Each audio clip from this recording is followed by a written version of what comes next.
चलो आज कंप्लीट करेंगे economics because I want to rather go for more and more of test MCQs के। तो ज्यादा रिवीजन में अभी टाइम पास नहीं करते हैं। जितना प्रैक्टिस ज्यादा होएगा उतना अच्छा है अपने लिए।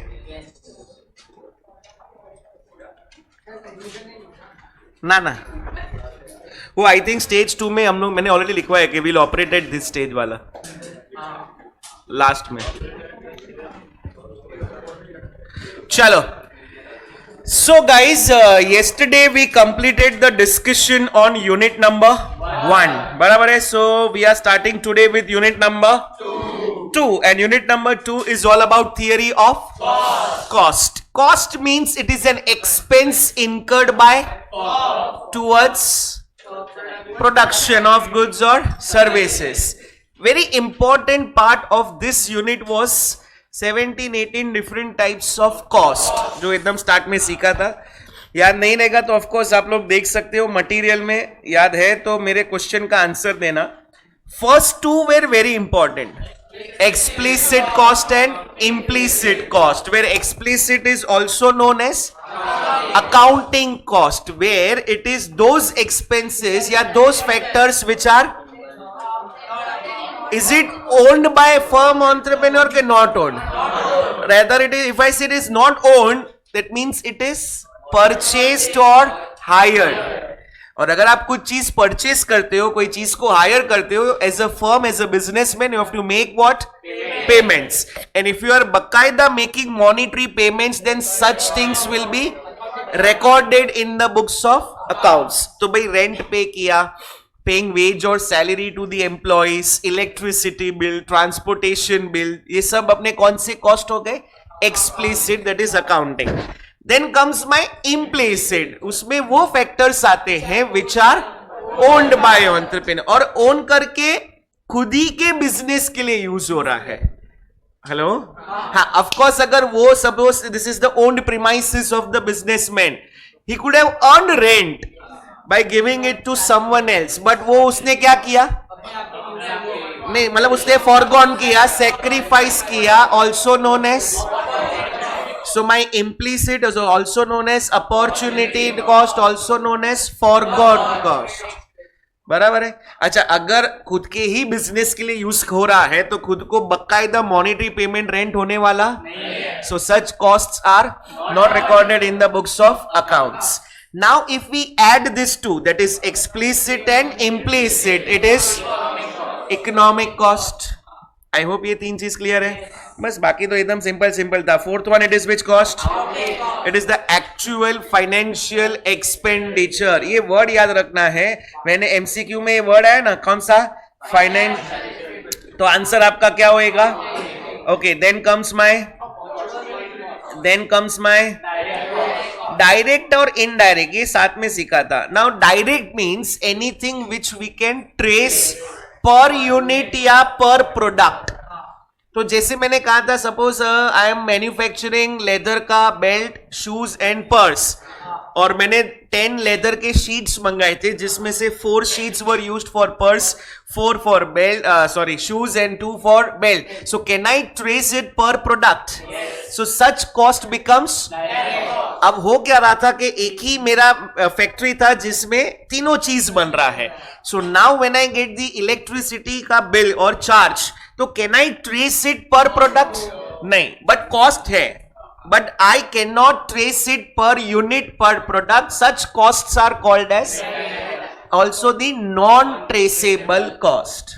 Is that clear? Okay, after direct indirect 4 का एक ग्रुप था। Number 1, incremental means additional. Additional मतलब मार्जिनल। अच्छा, क्या हम उसमें ओल्ड फैक्ट्री बेच के नया आ रहे हैं कि एक और ओपन करें? एग्जैक्टली। अगर ओल्ड मशीन बेच के न्यू मशीन, तो that is replacement cost. So remember, in incremental we are not selling any old factory outlet machine, ये एक और चीज हो रहा है। Then comes my sunk cost. Sunk मतलब जो हो गया, वो recover, so that is advertisement. Okay, next one it is historical. Name में ही हिस्ट्री, जो पास्ट में खर्चा हुआ रहेगा. देन रिप्लेसमेंट के बाद दो कॉस्ट है, that is private cost is the cost incurred by firm. हम लोगों ने पब्लिक फाइनेंस में भी सीखा है. बट व्हेन कंपनी फर्म कोई भी पोल्यूशन एमिट करता है, दैट इज गलत, external cost. And then when you add private cost and external cost, it is social cost. Okay, then was fixed cost output पे डिपेंडेंट, जैसे rent होता है. Even though there is no production, still आपको for some period of time fix cost incur. इसका दो नाम आप please याद रखना, that is supplementary. On other side variable cost changes with the change in, वो जीरो भी हो सकता. Okay, now this variable cost is also known as. Okay, उसके बाद क्या था? Semi variable is a mixture of fixed and then last में क्या आया था?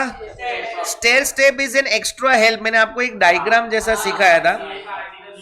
हाँ, तो आप एज आर्टिकल शिप करते हो तो आपका कॉस्ट फिक्स है, लेकिन एक मार्च के ईयर एंडिंग में 1-2 महीने के लिए एक हेल्पर रख दिया तो उसका वेरिएबल है, तो उसकी वजह से बढ़ गया. सिमिलरली दूसरे का कॉस्ट, जो दूसरा इंटर्नशिप वाला था, उसका कॉस्ट इज फिक्स्ड, उसको भी हेल्पर दे दिया तो so that becomes stair step cost. बराबर? क्लियर है? वेरी गुड, सिंपल है. नेक्स्ट वन इट इज, हम लोग ने शॉर्ट रन के कॉस्ट सीखे थे. बराबर? अच्छा, शॉर्ट रन का कॉस्ट तो ठीक है.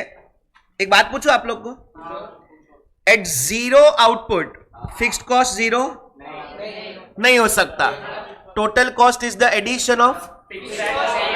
तो अगर जीरो आउटपुट पे फिक्स्ड जीरो, तो टोटल कॉस्ट भी zero. But total cost changes only due to change इन.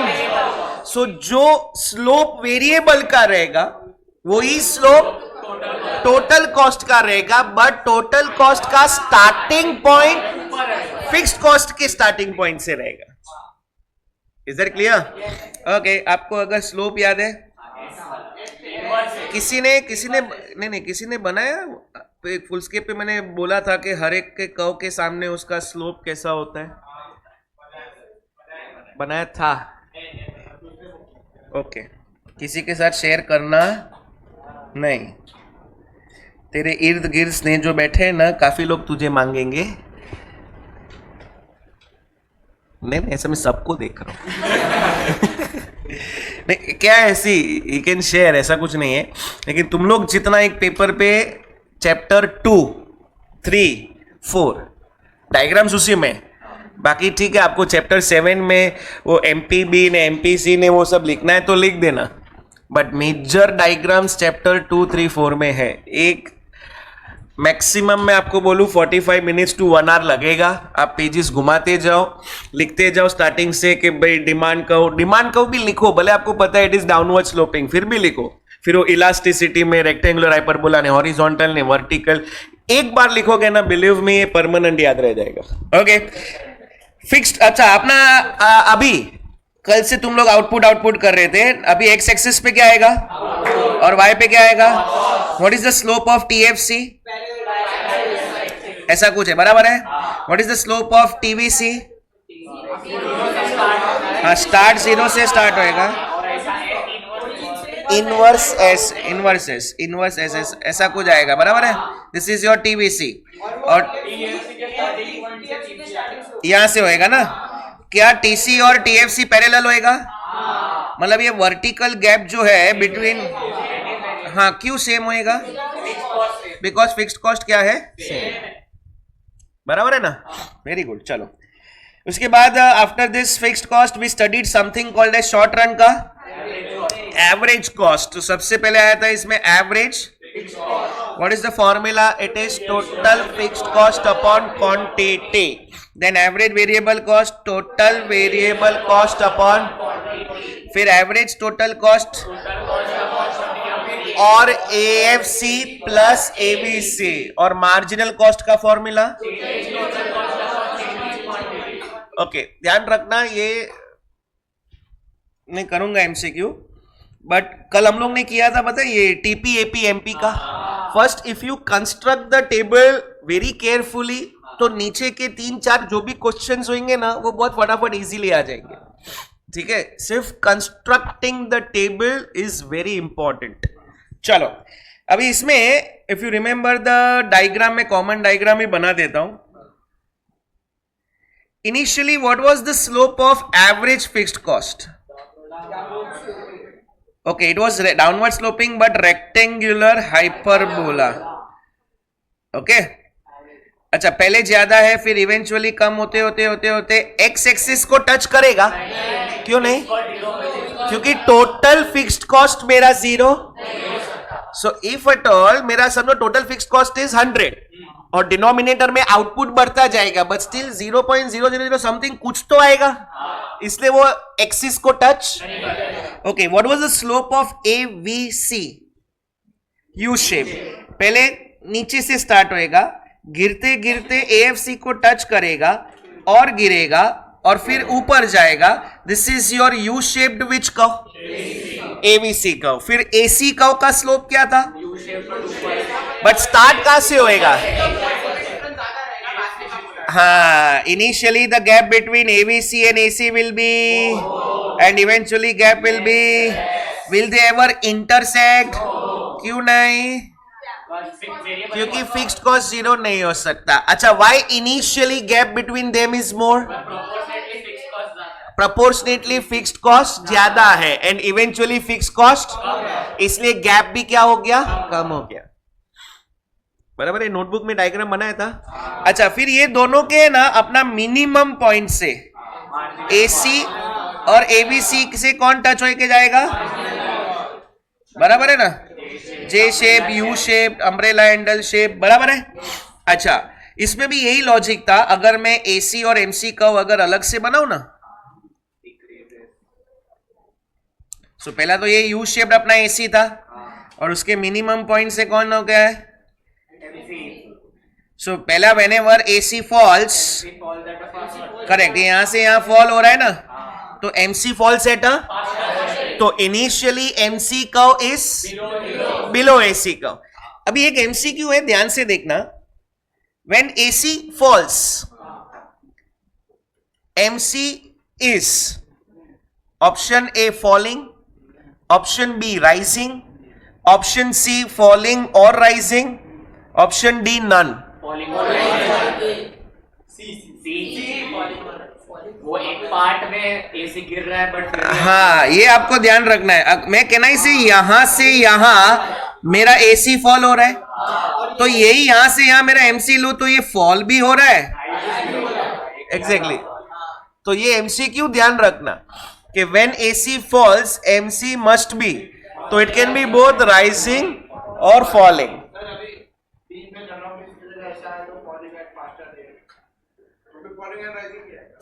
तो भी फॉलिंग और राइजिंग. Yes yes yes. लेकिन एक चीज सर्टन है कि when AC is rising, exactly, तो उसमें अभी ऐसा नहीं होएगा कि एमसी फॉलिंग और राइजिंग. उसमें फिक्स है कि तभी एमसी बढ़ेगा ही बढ़ेगा. ऐसा कभी भी आपको कंफ्यूजन होता है ना, तो एक बार रफ पेज पे डायग्राम बना लेने का एग्जाम में. हाँ, वो गलत बना दिया तो गलत है. Okay, and MC cuts AC from at किसका? हाँ, एट एसी का मिनिमम. फिर आपको ध्यान में रहेगा ना, तो एक मिरर इमेज बनाया था. हाँ, प्रोडक्शन एंड कॉस्ट का. ऊपर प्रोडक्शन आया था, पहले तो TP rises at a, then rises at a, becomes very good and then starts. अच्छा, जहां तक ये बढ़ रहा है तो एमपी भी क्या होएगा? अच्छा, यहां से यहां तक एमपी क्या होएगा? And then negative. पहले जब एपी बढ़ रहा है तो it will be below MP, constant होके, और फिर नीचे आएगा. बराबर है. हाँ ठीक है, मैंने बना दिया. ओके, अब यहाँ पे हम लोग का ये आया था एक्स एक्सिस वाई एक्सिस, आपको ध्यान में रहेगा. तो दिस इज विच कर्व? बराबर है ना? बराबर है. अभी इनिशियली क्या हो रहा था? एमपी और एपी दोनों क्या हो रहा है? सो व्हेन प्रोडक्टिविटी राइजेस, तो कॉस्ट फॉल्स, बराबर है. Then MP intersects AP from, तो यहां पे MC cuts AC from, MP cuts AP at highest maximum AP, तो यहां पे MC cuts a minimum AC. उसके बाद मेरी प्रोडक्टिविटी क्या होने लगी, तो यहां पे कॉस्ट क्या होने लगा. Exactly. So production and cost are mirror image of each other. हाँ, ऐसा ही लॉन्ग रन में होता है. नहीं, लॉन्ग रन में एक दो डायग्राम थे, मैं जाता हूं उस पे. This is about short run वाला. ये क्लियर है आपको.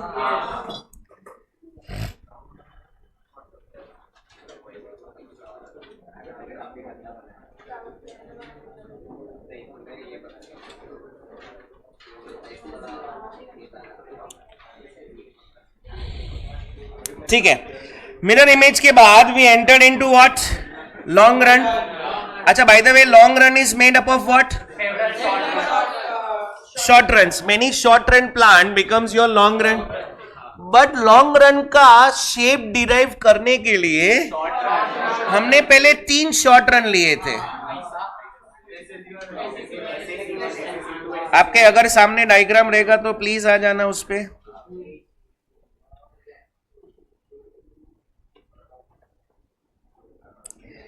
पहले था SAC 1, फिर ये था SAC, और फिर लिया था SAC. फिर मैंने आपको पूछा था OA आउटपुट के लिए कौन सा, बराबर है ना. ठीक है. OB आउटपुट के लिए आपके पास 2 चॉइस था, 1B था और 2B था, बराबर है. लेकिन 2 पे हम लोग क्यों नहीं जाएंगे. फिर OC आउटपुट के लिए cost incurred on SAC1 and SAC2 दोनों क्या था, लेकिन हम लोग 1 पे रहेंगे कि 2 पे. हाँ, क्योंकि 1 ये जो इंटरसेक्शन पॉइंट है ना, वो मिनिमम ऑफ SAC1 पे था और फॉलिंग पार्ट ऑफ SAC2 पे था. बट फॉलिंग और मिनिमम में given the choice will always go for minimum. Similarly फिर यहां पे ना एक OF करके था, if I am not wrong, है ना, ये वाला. अभी ये OF आउटपुट के लिए 2 और 3 का कॉस्ट सेम है. हाँ, राइजिंग है. हाँ, मतलब 2 का राइजिंग पार्ट है और 3 का. Now given the choice rising और फॉलिंग, तो हम OF के लिए आउटपुट कौन से SAC पे बैठेंगे, 3 पे. सो इवेंचुअली जो शेप था ना लॉन्ग रन का, it was like toy toy toy. कुछ याद आ रहा है, मतलब ऐसा ऐसा ने ऐसा, है ना. फिर और थोड़े SAC मिला दिए और थोड़े SAC मिला दिए, तो इवेंचुअली SAC का शेप क्या हो जाता था, सॉरी SAC नहीं, LRAC, बराबर है. तो अपना LRAC का कैसा हो जाता था. अच्छा, आपको ध्यान में रहेगा ना, तो मैंने इसके अंदर बहुत सारे SAC बनाए थे. याद आ रहा है ऐसा कुछ. फिर ये एक अलग कलर से क्यों बनाया था. अच्छा, एक चीज मैंने पूछा था कि व्हेन LRAC इज फॉलिंग, तो ये SAC के फॉलिंग पार्ट पे टेंजेंट है. So when LRAC falls, it is tangent to the falling part of SAC, and when LRAC rises, it is tangent to the rising part of SAC. और ये जो एक blue colour का minimum point पे आया था, that was optimum plant output, where both LRAC and SAC are minimized. बराबर है. ओके, फिर एक अलग से एक डायग्राम ऐसा बनाया था, वापस वही था अपना यू शेप वाला. यहां पे जब कॉस्ट फॉल हो रहा है ना, now that is from returns to scale point of view. अगर मैं बात करूं तो ये फॉलिंग पार्ट वाला इज इंक्रीजिंग रिटर्न्स, फिर ये मिनिमम वाला कांस्टेंट रिटर्न्स, और ये राइजिंग पार्ट वाला डिमिनिशिंग रिटर्न्स, है ना. अच्छा, generally long run average cost curve का slope is U. But suppose there is change in technology, तो अभी उसमें होता क्या है पता है?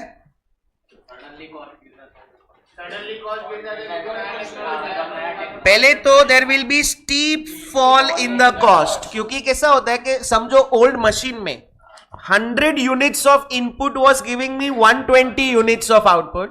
Now in new machinery with same 100 units of input giving me 180 units of output, तो मेरा जो पहला एवरेज कॉस्ट है ना वो शार्प डिक्लाइन में है, मतलब अच्छा खासा फॉल होएगा. And since it is new machinery तो उसका जो कांस्टेंट है ना, मतलब मिनिमम कॉस्ट जो है ना वो थोड़े लंबे टाइम तक रहेगा. And hence because of change in technology अपना shape of LRAC becomes L shape. और फिर एक थियरी था that is economies and diseconomies. Economies मतलब there is advantage, external, diseconomies. अच्छा, internal means within the and external within the industry. ये याद रखना, internal means within the firm and external is within the industry, where industry is nothing else but group of firms. इसके खाली headings और theory एक बार reading रखना है ना. क्यों नहीं करने का भाई? डायग्राम है, ओनली 16 डायग्राम है.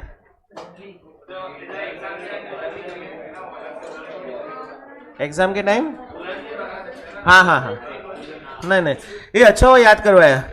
अपना नाम भूल गया. हाँ, अपना तूने वो भेजा था ना मेरे को एक, हाँ, तो उसमें वो लोग ने भेजा है कि नो कंसीडर द सिचुएशन और डायग्राम के हिसाब से आंसर. इसने ना मेरे को अपना है ना चैप्टर 2 में वो कैमरास बॉट वाला और वो एमसीक्यू है, पता है? रुक जा, मैं बताता हूँ. इसने मेरे को सेंड किया है, वहां पे मैंने ऊपर बात किया था. एक काम करना, वो इमेज ग्रुप 375 प्लस वाले ग्रुप पे डालना.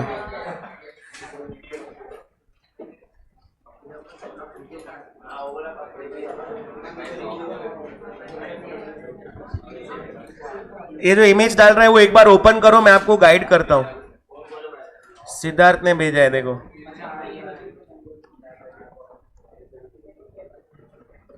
ये ना चैप्टर 2 का एमसीक्यू था. वो दिख रहा है, decrease in demand for cameras, other things remaining the same. अभी वो इमेज में देखोगे तो ऊपर उसने डिक्रीज इन डिमांड का डायग्राम भी बनाया. इसका इंस्टीट्यूट आंसर क्या बोलता है पता है? Decrease in quantity of cameras demanded, बस ऐसा इंस्टीट्यूट आंसर सी देता है. फिर एक और एमसीक्यू था, दूसरा इमेज नहीं डाला, हाँ वो भी भेज. अब दूसरा इमेज भी ओपन करो.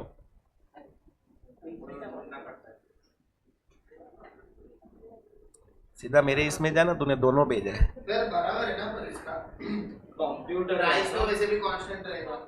नहीं ना दोस्त, अगर तू ये अगर डिमांड सप्लाई तू जाएगा डायग्राम में, तो हम लोग पहले क्या बोलते हैं? दिस इज डिमांड कहो, बराबर है, दिस इज सप्लाई कहो. अब यहाँ पे क्या बोला है? Decrease in demand for camera. तो हम लोग ऐसा उसको लेफ्ट में ले लेंगे.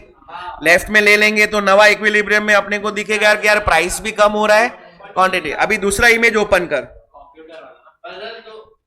अभी दूसरा इमेज ओपन कर. नहीं, मैं आपको जस्टिफाई करता हूं. मतलब प्रीवियस इमेज का institute answer says it is C. अच्छा, नया दूसरा वाला इमेज ओपन किया, वहां पे देखो increase in demand for computers, other things remaining same. तो वो लोग ने आंसर उसका डी दिया है, क्योंकि बराबर अभी देखो बाजू में बनाता हूं. This is your demand, this is your supply, ये ओरिजिनल प्राइस, क्वांटिटी. अभी इंक्रीज इन डिमांड करेंगे तो प्राइस भी बढ़ा और क्वांटिटी भी बढ़ा, तो वो लोग ने उसका आंसर डी दिया है इंस्टीट्यूट ने. क्वेश्चन देखोगे तो सिमिलर ही है, बराबर है. तो मैंने पूछा कि ऐसा क्यों किया आपने, तो देव जेड वो लोग खुद का एरर्स को जस्टिफाई नहीं करते, डायरेक्ट कंक्लूजन करते हैं. वो लोग ने बोला कि नहीं, नॉर्मली डिमांड सप्लाई, मतलब ये डायग्राम से जो आंसर आएगा ना दैट विल बी करेक्ट.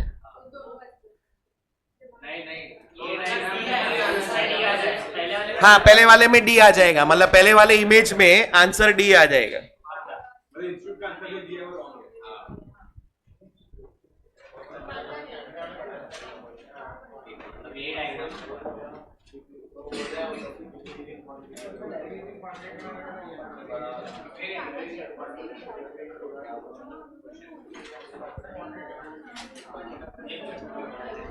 बोलना।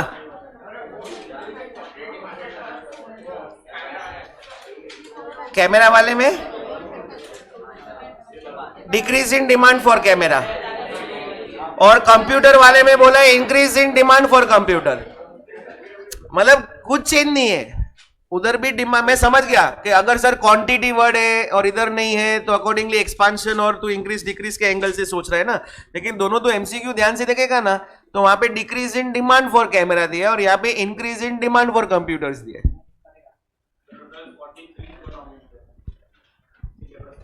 बस मतलब मेरा अंकल गैंग वाला ओनली 43। कुछ नहीं, मतलब स्टडी टेबल पे चिपका देने का, रोज एक एक बार पढ़ने का, और दूसरा स्लोप भी स्टडी टेबल पे चिपका देने का, वो भी एक एक बार पढ़ने का। 5 मिनट ही है, 5 मिनट। वो आप देखो ना, मैं खाली इकोनॉमिक्स का ही बोले। You decided to do CAFC.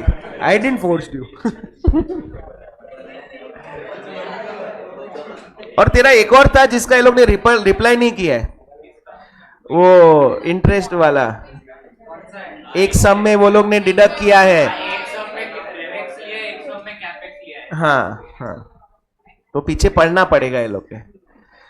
ये लोग it's 11 guys, make a wish. हो गया, 2 सेकेंड से लेट हो गए। छोड़ो यार ये सब, आ जाओ। मोह माया है। अच्छा, थोड़ा MCQs of Jain attempt cost.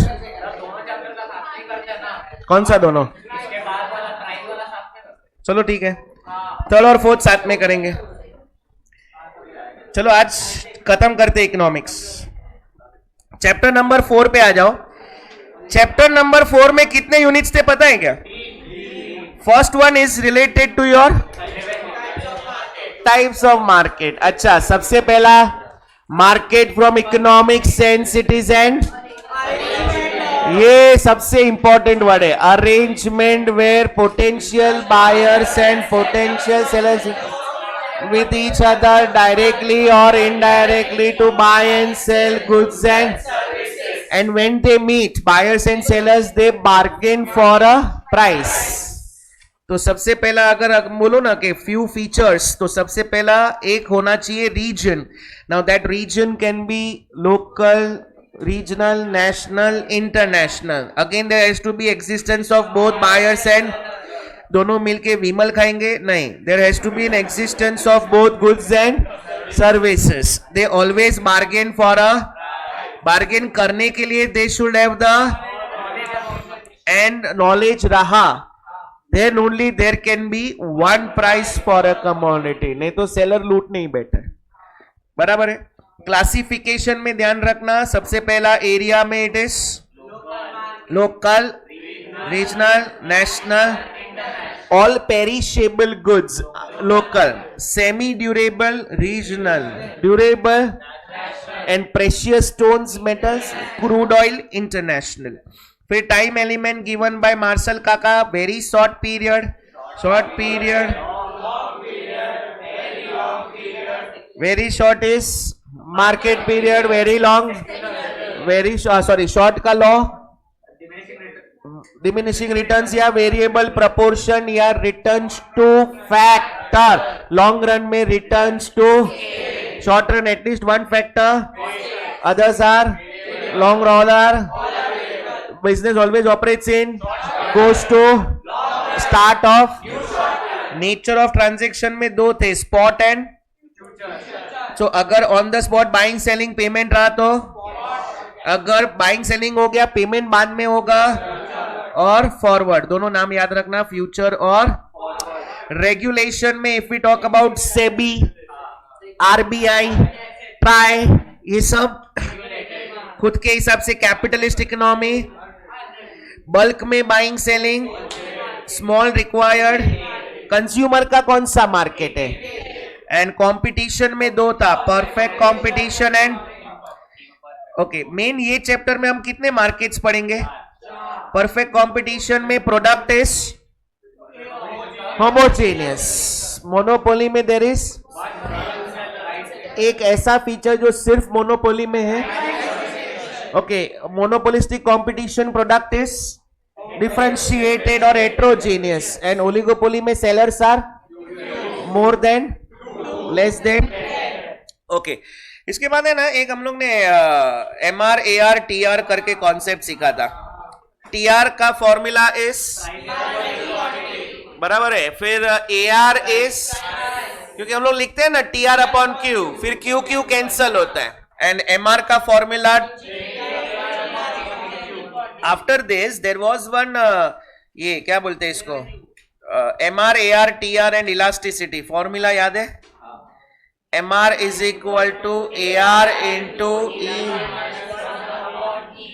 इसका डायग्राम याद है? बराबर है, पहले तो अपना AR था और MR था, बराबर है, ये AR था, AR इज ऑल्सो माई, और डिमांड ड्रॉ करने के टाइम हम लोग किसके साथ कंपेयर करते हैं? बराबर है, तो AR को हम क्या करेंगे? नहीं, हम लोग इसको एक्सटेंड करेंगे to get it touch on which axis, so this in short becomes my which curve. अच्छा बराबर, इसके नीचे मैंने बनवाया था TR, when MR is TR is, and then starts, ये TR था ना. ओके अब यहाँ पे मैंने ऊपर एक पॉइंट खींचा था, तो ये हो गया था मिड पॉइंट. सो यहाँ पे E इज इक्वल टू, हम लोग ने डिमांड का पॉइंट इलास्टिसिटी है, mid point of demand curve में elasticity is 1 - 1 upon 1 0 upon 1, answer is in short MR is 1 के ऊपर इलास्टिसिटी क्या होती है? Greater than 1. ग्रेटर देन 1 2 लिया, 2 मैंने कैलकुलेशन शायद बताया था, तो MR विल बी, तो कर्सर देखो MR पॉजिटिव जोन में है, और इसके E के नीचे here it is E less than 1, तो MR नेगेटिव में, बराबर है. MR is equal to E minus 1 upon AR into E minus 1 upon E.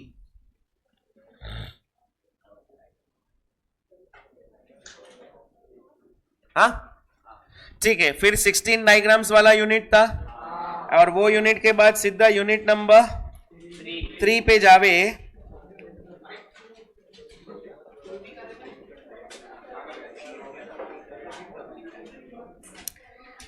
Unit number 3 ज्यादा इंपॉर्टेंट है.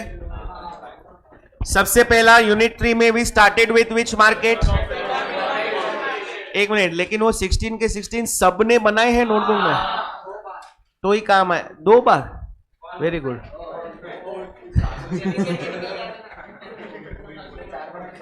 इधर पब्लिक ने क्लास में एक बार जबरदस्ती किया था. अच्छा उसमें तू रहेगा ही. हाँ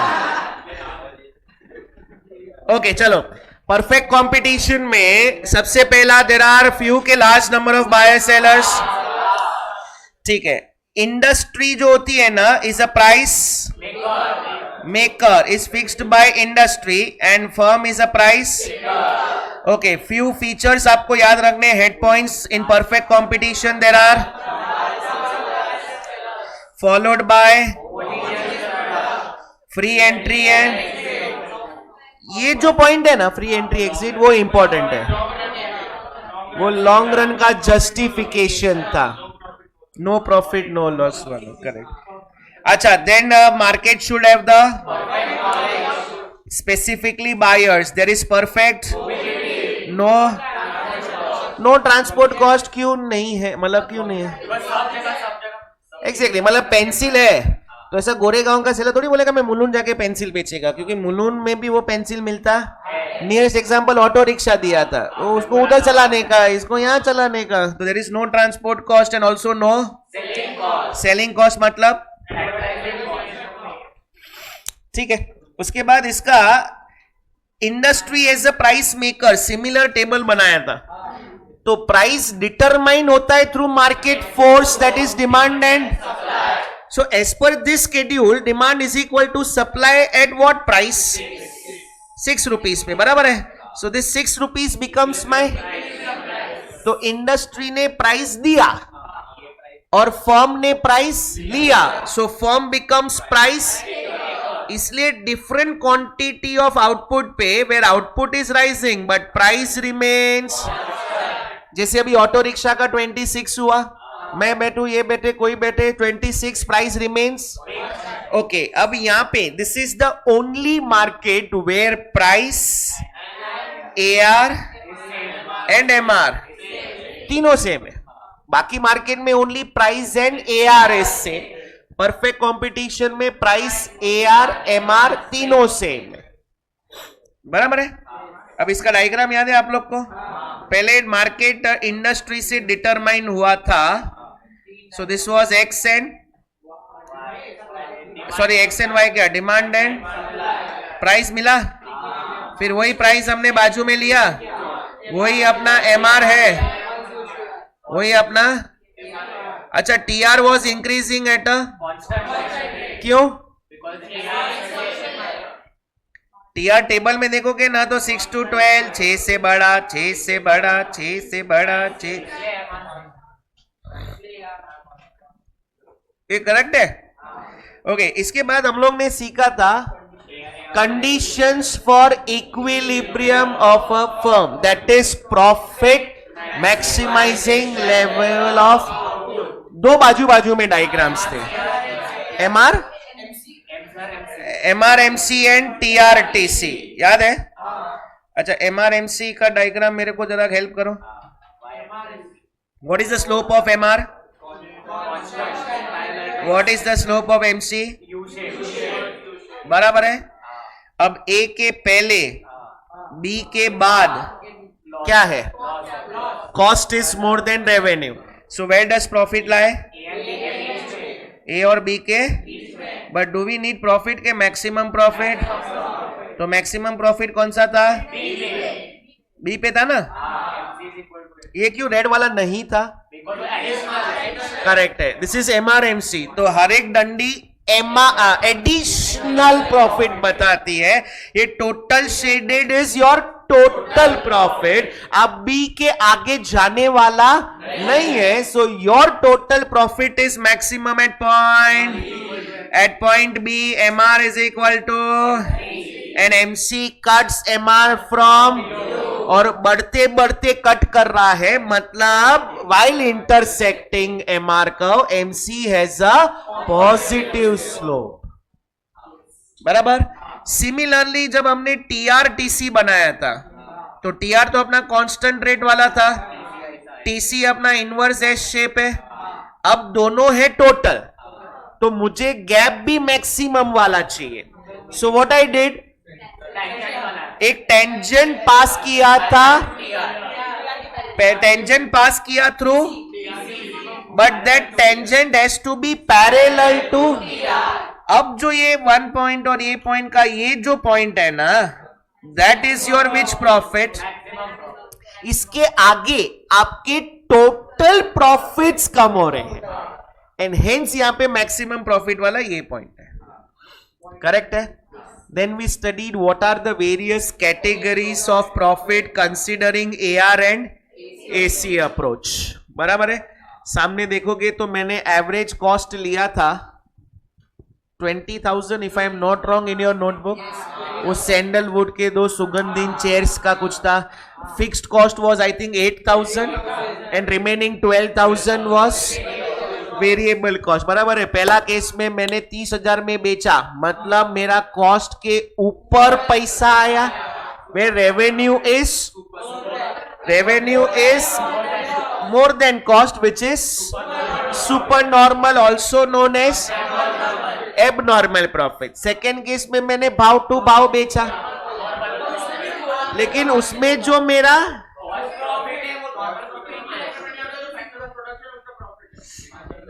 that is called as in the 20,000 जब मैं फर्स्ट टाइम सिखाया था तो मैंने तुम लोग ने बोला था कि इसमें प्रॉफिट नहीं है, लेकिन मैंने कहा हाँ, क्योंकि दिस इज फैक्टर कॉस्ट में हम बोलते हैं ना कि जो एंटरप्रेन्योर का मिनिमम एक्सपेक्टेड प्रॉफिट वो ऑलरेडी कॉस्ट में इंक्लूडेड है. हाँ, so that is called as which profit, also known as. अच्छा, इसके बाद मैंने कुर्सी बेचा था 15 में, बनाया था 20 में. So actually there is a loss of 5,000, but still I will continue with the business.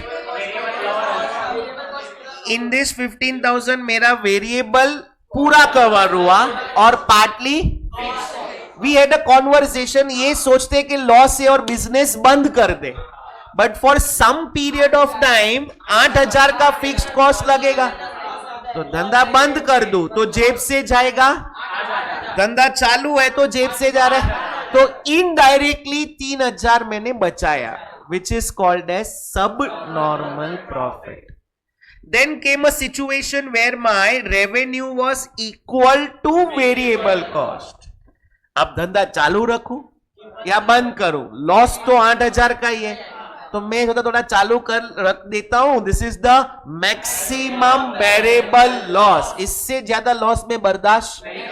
But when the revenue is unable to cover your, चुपचाप बंद कर देने का. It's time to shut down. अब एमसीक्यू में वर्ड आता है encountering shutdown. Whenever the word comes encountering shutdown, तो आपको वो maximum variable loss point of view सोचना है. प्लीज वो ध्यान रखना. एमसीक्यू में if the word comes encountering shutdown, it is your maximum variable loss point.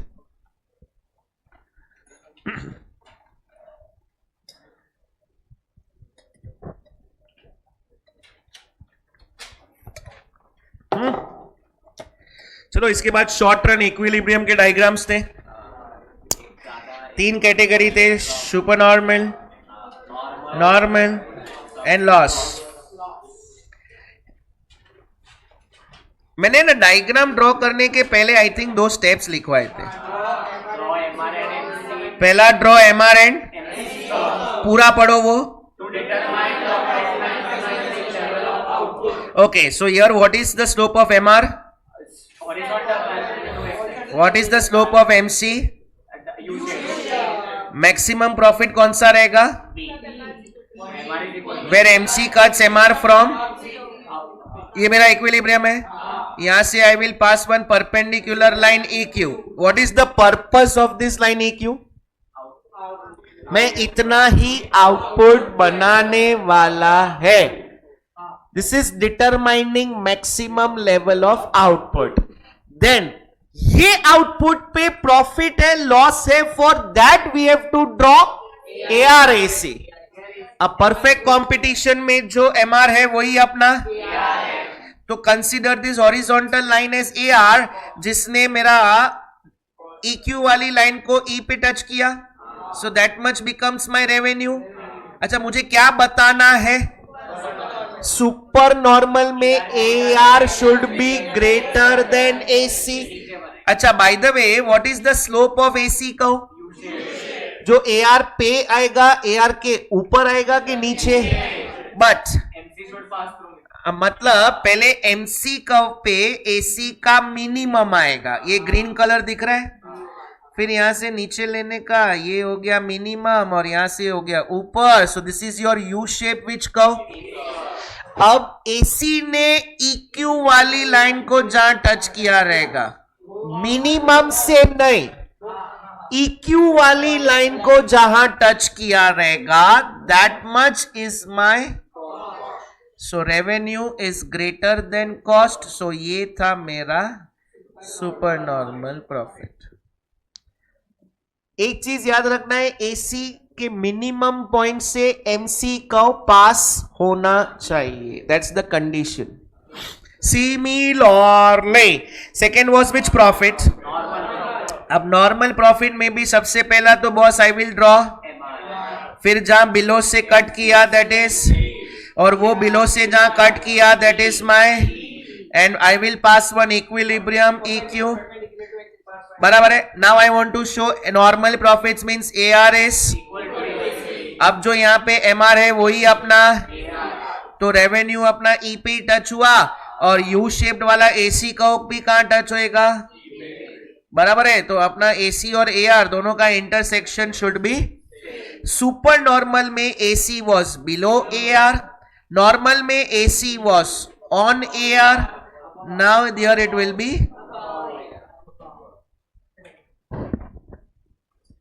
बराबर है। Then I asked you one question कि भाई लॉन्ग रन में क्या आ सकता है, नॉर्मल प्रॉफिट। उसका एक रीजन था कि if there is super normal in short run, ज्यादा सेलर्स आएंगे, सेलर्स आए, सेलर बढ़ गया तो प्राइस कम होएगा, प्राइस कम होएगा मतलब एआर नीचे आएगा, एआर नीचे आएगा तो इन शॉर्ट वो किधर टच करेगा पता है, मिनिमम ऑफ एसी को, और minimum of AC means that is normal profit. हाँ, फिर समझो अगर और आए तो लॉस हो गया। अब लॉस हो गया तो few existing sellers will leave the market, तो सेलर्स क्या हो गया, कम, सेलर्स कम हो गए, सप्लाई कम हुआ तो प्राइस बढ़ेगा, एआर बढ़ेगा, वापस वो किधर टच करेगा, मिनिमम प्रॉफिट। उसका एक वाकड़ा तिकड़ा डायग्राम था, ये नहीं, हाँ ये मतलब लेफ्ट साइड में अपना डिटर्मिनेशन था, फिर हमने सप्लाई को बढ़ाया था फ्री एंट्री में, फिर नया प्राइस लाइन खींचा था।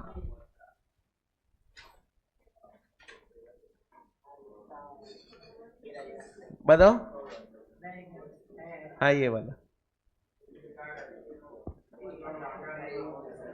बहुत सिंपल था ये।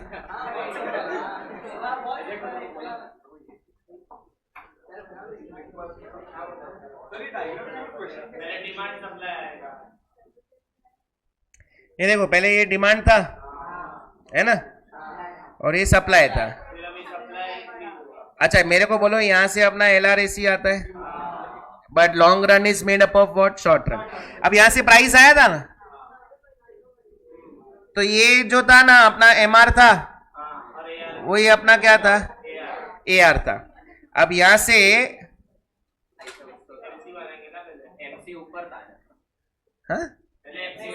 हाँ ठीक है, तो यहां से एमसी बनाया ऐसा,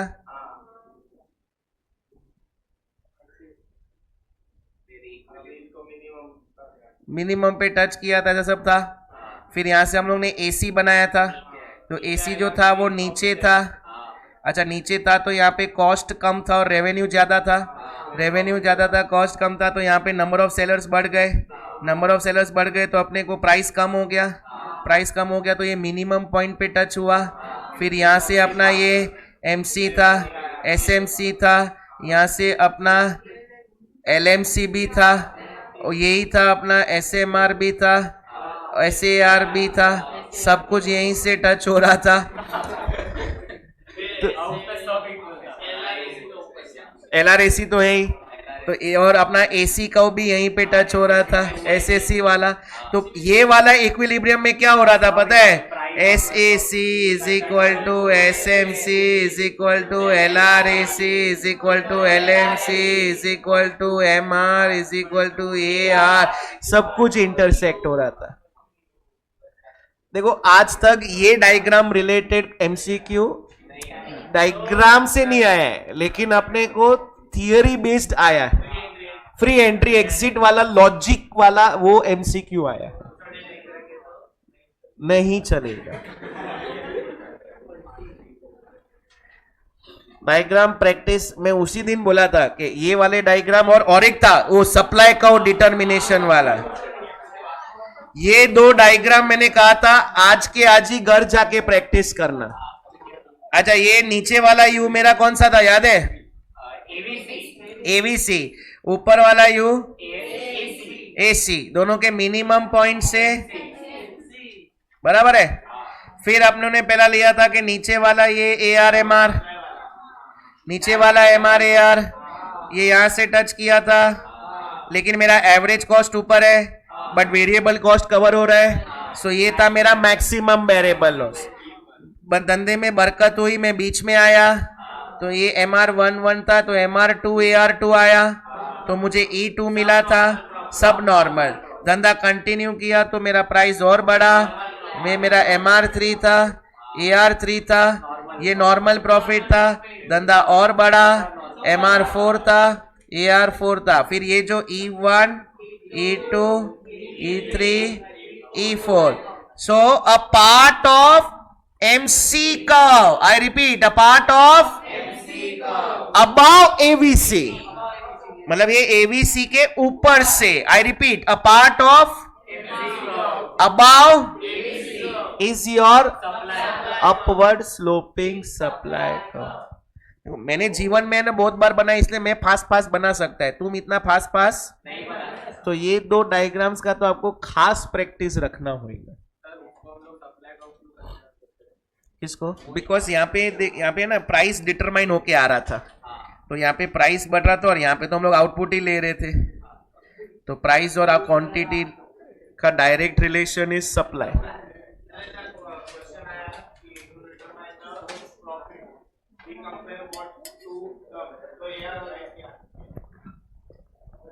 और अगर अंदर परफेक्ट कंपटीशन आया तो MR और AC भी हो सकता है, क्योंकि MR और AR सेम। हाँ हाँ, बट चॉइस गिवन द पहला प्रेफरेंस विल बी ARAC। अगर दोनों हाँ। और अगर ARAC नहीं दिए तो MR is equal to AC answer हो सकता है। हाँ, तो जीरो आउटपुट था। और प्लीज ये डायग्राम आपको एनीवेज प्रैक्टिस करना होगा, आपके F5 बीकॉम का सेमिस्टर 1 का सिलेबस है ये। कौन बोला है बीकॉम का इंपॉर्टेंस कम है? अरे ऐसा डायग्राम बनाओगे ना, वो आप कुछ भी नीचे बकवास भी लिखा रहेगा ना तो भी मार्क्स दे देगा। नहीं, समझ में सब आते हैं, सब टीचर्स अच्छे ही होते हैं, ऐसा नहीं बोलने का।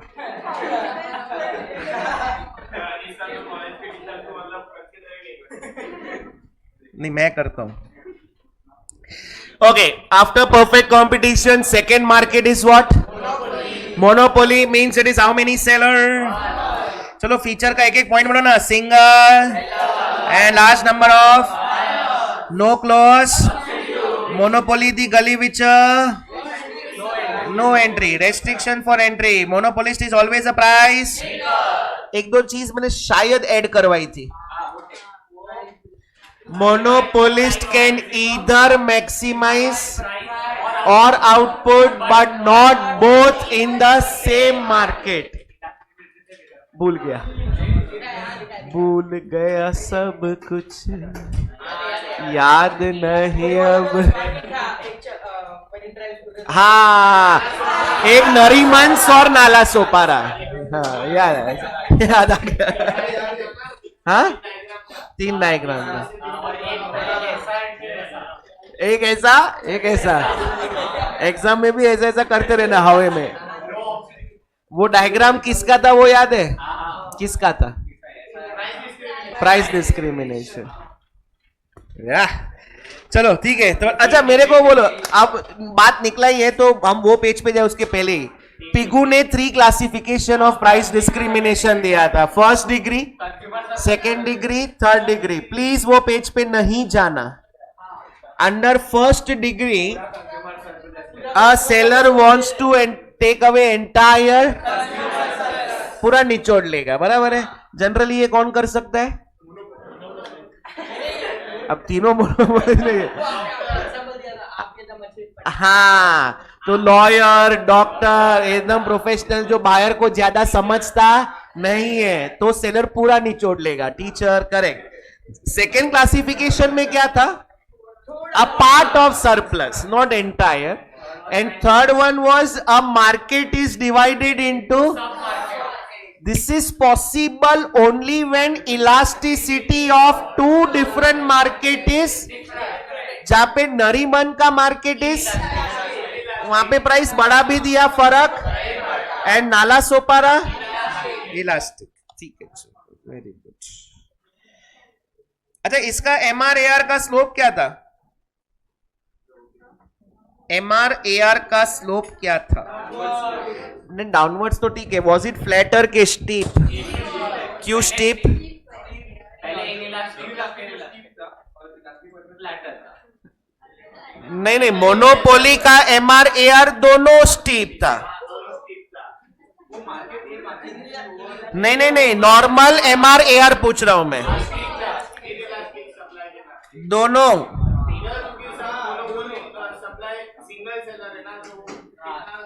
एग्जैक्टली मतलब एक तो डिमांड पॉइंट ऑफ व्यू भी इनइलास्टिक है, सप्लाई पॉइंट ऑफ व्यू भी, क्योंकि वो प्राइस बढ़ाएगा, आउटपुट रेस्ट्रिक्ट करेगा। सो मोनोपोली का MR and AR will be steep slope, inelastic है इसलिए। Second, in short run of monopoly कि या तो वो अपरम फाड़ कमाएगा कि मेरी मुंबई में ऑलरेडी मोनोपोली है तो I will earn what, super normal, और राजकोट को कैप्चर करना है या मार्केट करते हैं तो इनकरिंग में शायद लॉस इनकर करेगा, बट लॉस से मैं नॉर्मल प्रॉफिट पे नहीं आएगा तुरंत मेरा। इसीलिए आप देखोगे ना तो शॉर्ट रन ऑफ मोनोपोली में दो ही है, एक तो सुपर नॉर्मल और दूसरा, अच्छा इसका profit maximising level of output में इधर देखो, पहला एमआर ऐसा था और एमसी का स्लोप बराबर है कि नहीं, से बिलो वाला ही था। अच्छा सिमिलरली हमने टीआर टीसी लिया था, अभी इसका टीआर कैसा था पता है, ऊपर जा रहा है नीचे, ऐसा था ना, ओके, और टीसी होता है अपना इनवर्सेस, बराबर है। अब दोनों को अब हमने दो टेंजेंट बनाए थे and both the tangent should be, फिर वो टेंजेंट ने जहां पे कट किया रहेगा that is your maximum profit, बराबर है। चलो इसके बाद शॉर्ट रन में सबसे पहला कौन सा प्रॉफिट था, सिर्फ एक ही बनाता हूं, सुपर नॉर्मल का, ठीक है, वेयर सबसे पहला your MR is steep slope, MC cuts MR from that point is your equilibrium, से आप क्या पास करोगे, एक ही है, बराबर है। Now for profit and loss compare AR and, पहले तो आपका एआर आएगा, एआर ने जहां पे ये इक्विलिब्रियम को टच किया लाइन को, दैट मच इज योर, अब कॉस्ट कहां पे आएगा, एआर के नीचे पहले एमसी पे मिनिमम, ये आया नीचे, मिनिमम ऊपर, this is your U shape which curve, जहां पे इसने इक्विलिब्रियम लाइन को टच किया दैट मच इज योर, और बाकी जो ये गैप रहा is your super normal profit. अब लॉस में क्या होएगा पता है, ऑटोमेटिकली ये एसी जो है ना वो एआर के ऊपर चला जाएगा डायरेक्ट, इज दिस करेक्ट, ठीक है। लॉन्ग रन में क्या था यहां पे, सुपर नॉर्मल प्रॉफिट, ये था प्राइस डिस्क्रिमिनेशन का डायग्राम, अगर आपको ध्यान में रहेगा ना, 3 से 3,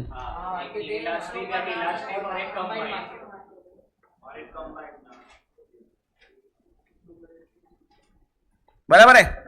पहले क्या था, इन इलास्टिक, फिर और ये पहले एमआर एआर ऐसा था, फिर एमआर एआर ऐसे थे,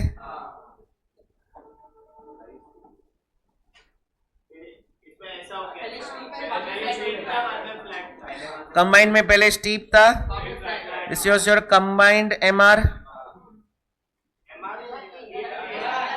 कंबाइंड एआर, ठीक है ना, ले लिया, ठीक है।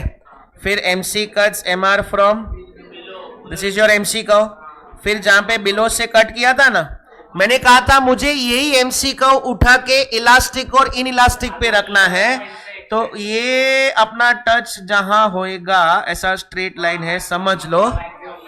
हाँ अभी यहां से ना मैंने दो तरीके का शेडेड एरिया बनाया था, यहां से यहां ऐसा कुछ था, और यहां पे थोड़ा मैंने ऐसा स्टैंडिंग बनाया था, मतलब ये जो आड़ा वाला लाइन था ना वो इलास्टिक मार्केट से था कमाया हुआ प्रॉफिट, और वो इन इलास्टिक से था। अभी यहां पे देखोगे ना, ये बिलो से इधर कट किया रहेगा, तो ये इतना प्राइस क्या है ज्यादा, यहां पे आउटपुट ज्यादा है, और इसीलिए स्टेटमेंट लिखवाया था a monopolist can either go for और but not both in the, याद आ रहा है ना, ठीक है। इसके बाद अपना कौन सा पॉइंट था, monopolistic competition, there are large number of buyer seller selling which product, थोड़ा थोड़ा ये बोल दो कि large number of buyers and product, free entry है, ओके। Non price. अच्छा, इसका एमआर और एआर कैसा था? क्यों फ्लैटर था? इलास्टिक है।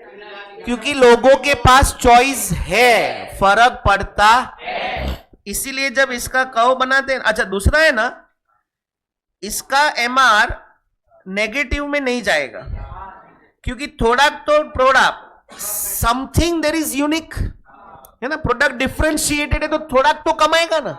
सो MR can not be negative in which market, लेकिन दोनों फ्लैटर रहेगा।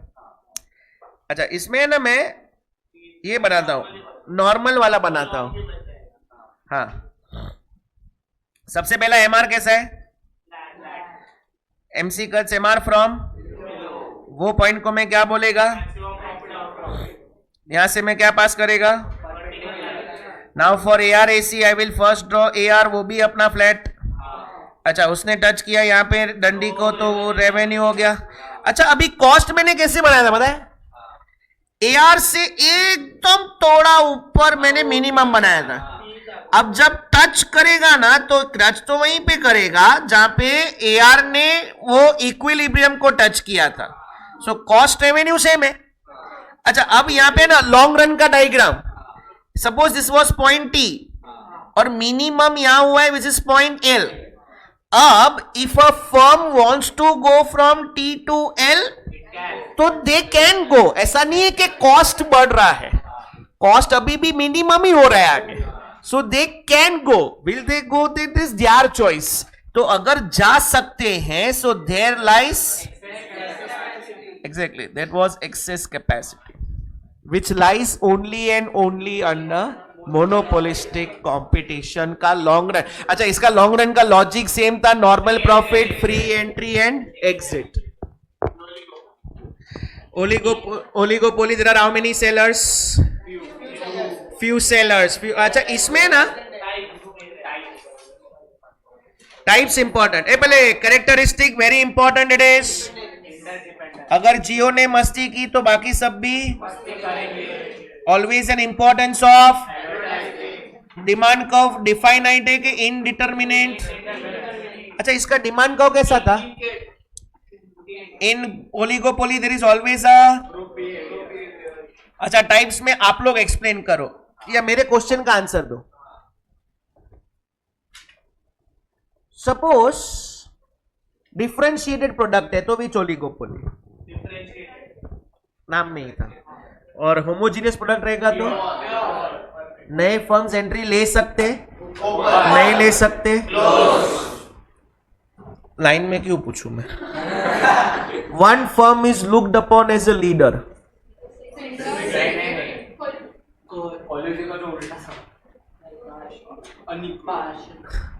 अनइक्वल। तू बुक बना सकते हैं। ऑप्शन चलो, हाँ क्विक तो बोल दिया। Partial oligopoly where one firm is looked upon as a leader, but if all are enjoying equal market share, full oligopoly. Okay. Few firms come to common understanding in fixing a price, output and profit sharing. Collusive. अगर price, output, profit sharing सब कुछ रहेगा तो collusive. Syndicate कब होएगा? When product is sold through a centralised body और खुद के हिसाब से बेचा और कॉम्पीट किया तो कॉम्पिटिटिव ओलिगोपोली। अच्छा, अगर कॉमन अंडरस्टैंडिंग नहीं है तो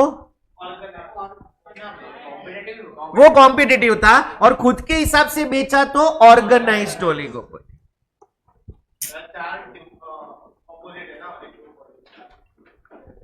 ओलिगोपोली में दो का ग्रुप था, partial, full, syndicate, organised. Okay, इसका किंग डिमांड कर्व याद है आप लोग को? किसने दिया था? Paul Sweezy. Which economist? American economist. पहले इलास्टिक, पहले इलास्टिक फिर इन इलास्टिक। ये के था ना, kink is your which price, मतलब यहीं पे प्रोडक्ट बेचने का, ज्यादा मस्ती करने का मतलब ये प्राइस होना चाहिए और ये आउटपुट होना चाहिए. अच्छा, suppose if one firm increases the price ये सोच के कि बाकी सब भी बढ़ाएंगे, नहीं बढ़ाएंगे, तो उसका आउटपुट जो है ना वो बहुत ज्यादा कम हो जाएगा, तो खुद डूबा. फिर अगर उसने प्राइस कम किया तो सब कम करेंगे, तो उसने सोचा था कि मैं प्राइस कम करके आउटपुट बढ़ाएगा, लेकिन ज्यादा बढ़ा, इसलिए वो इनइलास्टिक रहा, मतलब सबको ले डूबा. ऊपर वो खुद डूबा, नीचे हम तो डूबेंगे सनम, तुझे भी ले साथ डूबेंगे, तो ज्यादा डूबा डूबी करने का. इसलिए पॉल स्वीजी बोला there should be price what starts with R, price rigidity. That was the very important word behind this king demand curve. ज्यादा प्राइस के साथ खिलवाड़ करने का.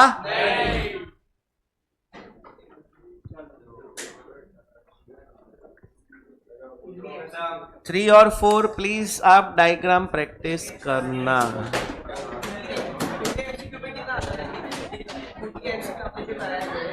कौन सी एमसीक्यू? कुंडली लास्ट अटेम्प्ट में नहीं पूछा था, कभी पूछा तो उसके नीचे 3-4 क्वेश्चन आ जाते.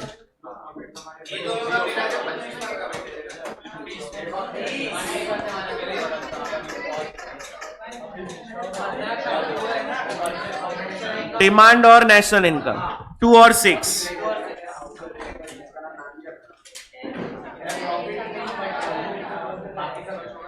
एक कल प्रोडक्शन का डिस्कस किया था. एमसीक्यू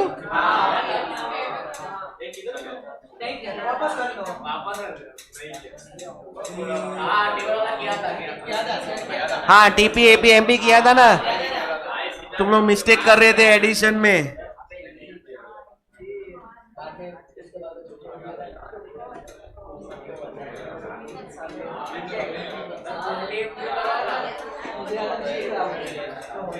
वो मैं एग्जाम में डालूंगा ना.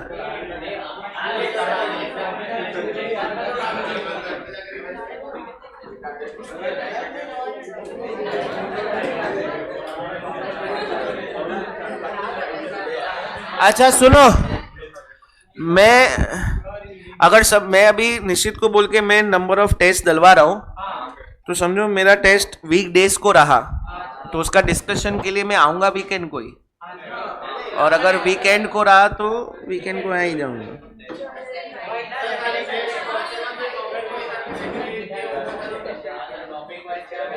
तुम बोलो तो वो हिसाब से डालू. मैं क्या बोल रहा है, देखो अभी 2 क्या 1 2 और क्या हुआ 5 बराबर है. अभी 6 7 का एक रखता हूं, 8 9 का एक रखता हूं, और 3 4 का एक रखता हूं. फिर जो 2-3 प्रीलियम्स है ना उसमें 5 और 10 आ जाएगा. 6 7 8 9 3 4.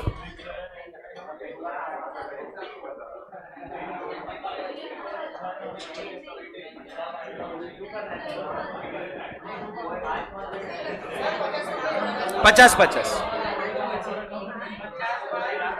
अच्छा, तीनों 50-50 मार्क का ही रहेगा.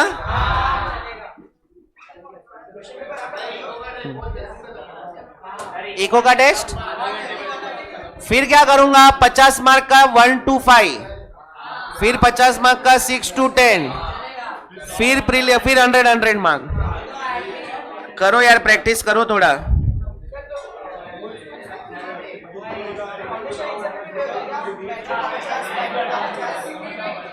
कौन सा इंस्टीट्यूट का?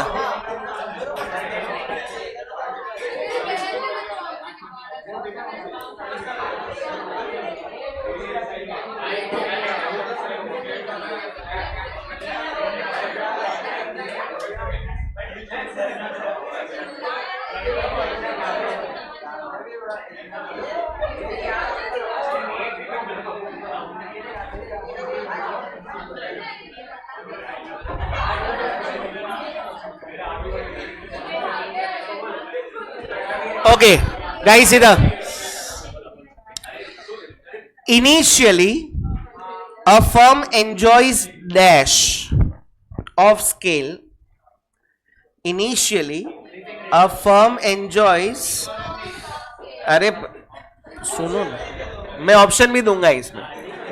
Initially a firm enjoys dash of scale and beyond certain limit it suffers from dash of scale. A, internal economies, internal diseconomies. B, external economies, external diseconomies. C, internal diseconomies, internal economies. D, external diseconomy, external economy. देखो सी और D तो नहीं हो सकता क्योंकि initially advantage ही है, तो पहला तो होएगा ही इकोनॉमिक्स और फिर होएगा ही डिस इकोनॉमिक्स. इंटरनल इंटरनल के एक्सटर्नल एक्सटर्नल. हाँ, क्योंकि फर्म बोला है, initially a firm enjoys internal economies and beyond it suffers internal diseconomies. Okay, long run, इसमें मैं ऑप्शन नहीं दूंगा. Long run average cost curve is also known as, is also called envelope curve. Envelope curve, लेकिन option में envelope ही है. दूसरा option था king curve, sharp curve, envelope curve.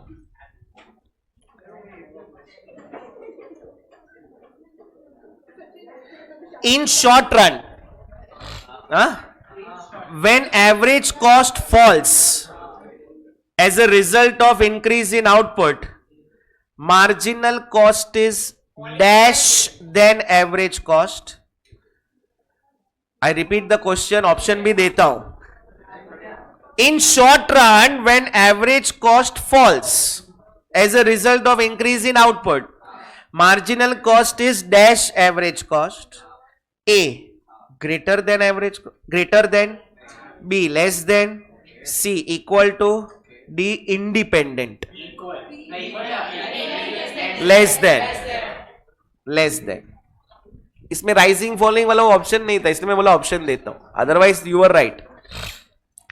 Many sellers offering differentiated products to many buyers is the characteristic of monopolistic competition. Identify the correct relationship among MR, AR and elasticity. Direct formula बोल दो. MR is equal to, that is option D. Total revenue will be maximum. ध्यान से सुनना. Total revenue will be maximum when elasticity is.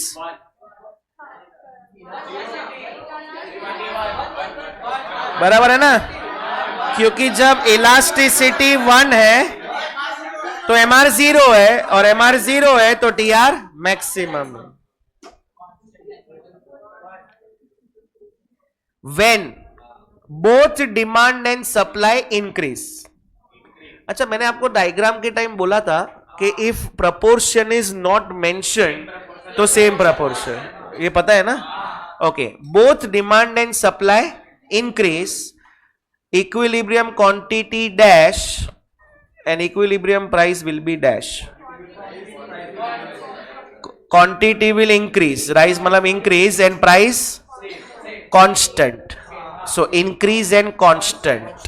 Option B, very good.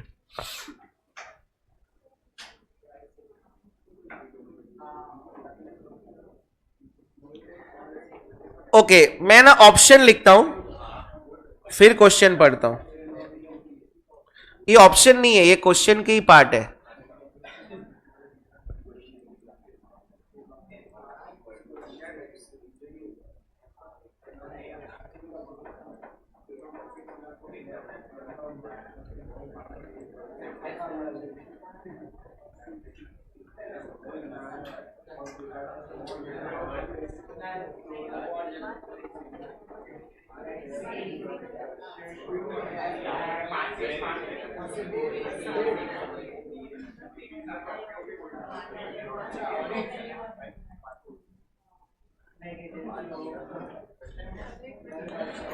ये 5 चीज दी है, बराबर है.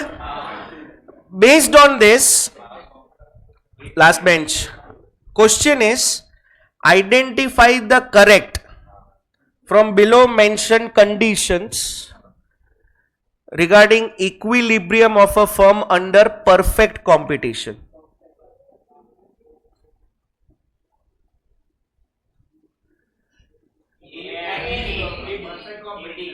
परफेक्ट कंपटीशन में ये 5 चीज में से कौन सी चीज करेक्ट है from equilibrium of a firm under perfect competition?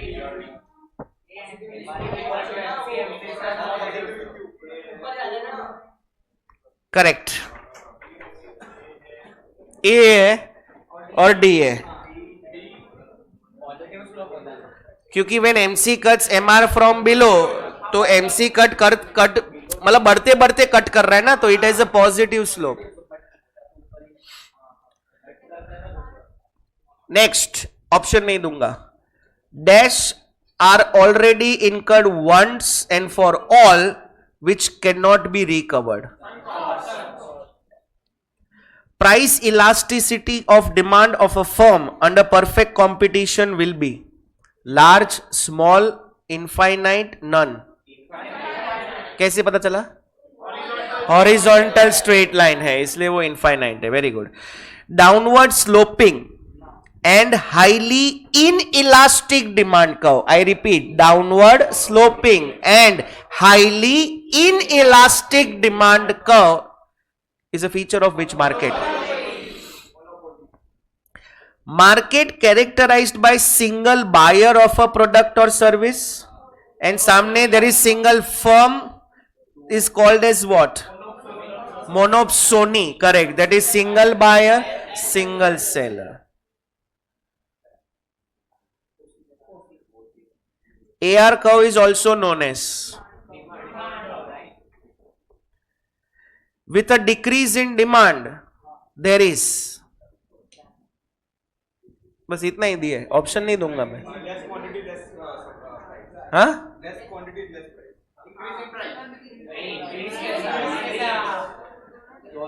हवे में डायग्राम बनाया ना, डायग्राम विजुअलाइज नहीं करने का.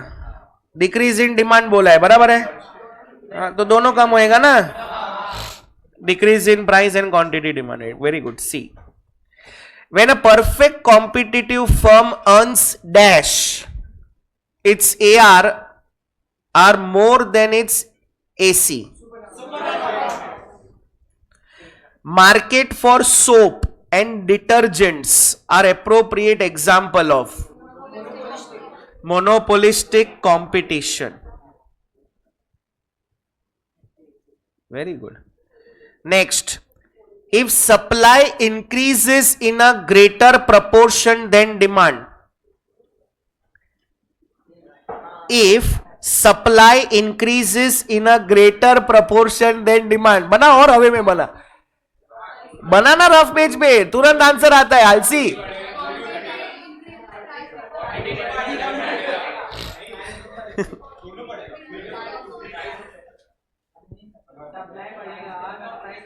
क्वेश्चन रिपीट करता हूं. Supply increases in a greater proportion than demand. Price, ये डिमांड सप्लाई था.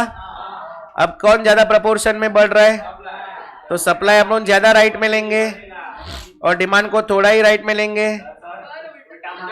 अरे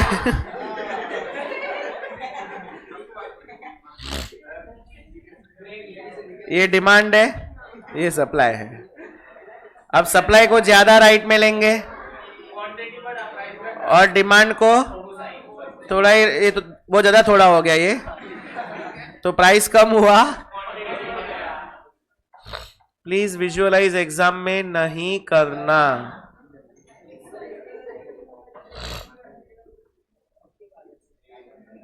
इन oligopoly, when industry is dominated by one large firm and considered as a leader of the group,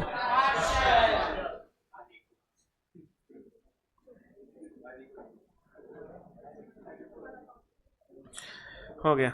इतने थे, सिंपल थे ना.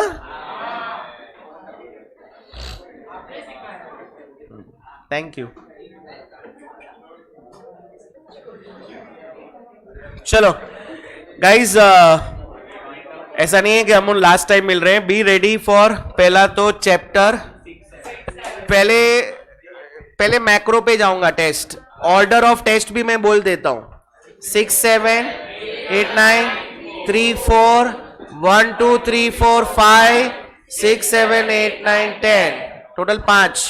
फिर 100 मार्क्स के पूरे 3 प्रीलिम्स तो है ही. अनिश सर और निश्चित सर. मुलुन का हाँ नहीं, वो मैं निश्चित को बोल देगा. वो बढ़ जाएगा, वो बढ़ जाएगा.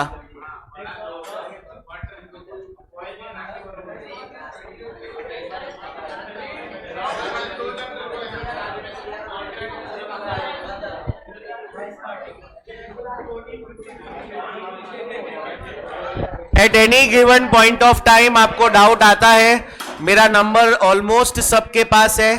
व्हाट्सएप करते रहो, मैं सेम डे में रिवर्ट कर दूंगा. इन केस मैंने रीड किया और रिवर्ट करना भूल गया तो प्लीज वापस पिंग करो. मतलब you can again and again message me.